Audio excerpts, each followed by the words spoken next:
Hi, my name is Jason, and today we are going to learn to bias tubes on a 2005 JCM 2000 DSL. And you are going to need a multimeter and the plugins that go with a multimeter. And you're going to need a Phillips screwdriver. And one more thing, you're going to need a 3/32 little teeny weeny like glasses screwdriver. What I'm going to show you probably will work on different amps. It won't be exactly in the same spots, but same concept. The numbers will be a little bit different depending on the amp, but for this one, it's specific. Step 1 is unplug the amp. Get that thing unplugged. You do not want to get zapped. Step 2, take the 4 screws out on the metal grill on the back of the amp.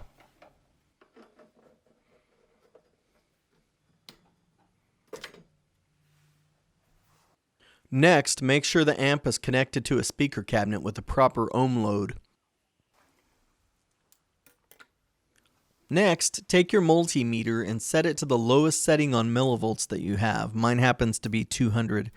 Plug your leads in and put it in a secure location near the tubes.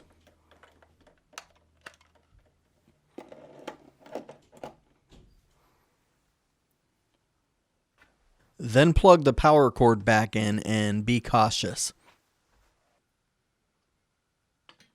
Then connect the amp to a guitar and turn the volume down on the guitar.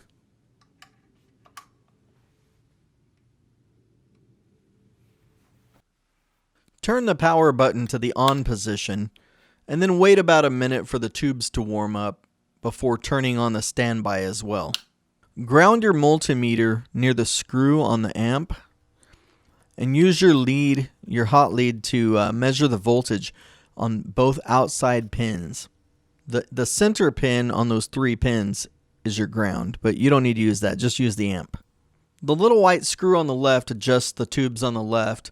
The little white screw on the right adjusts the side on the right. And you barely turn it and it moves a lot. You barely turn those little screws.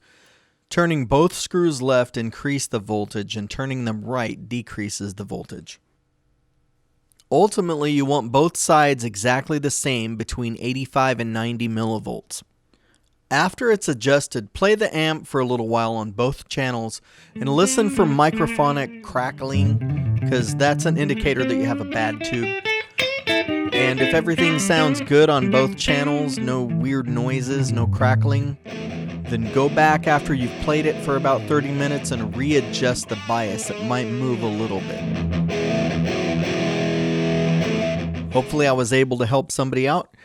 If I was, please leave a like and pass this video along, and feel free to subscribe. Thank you.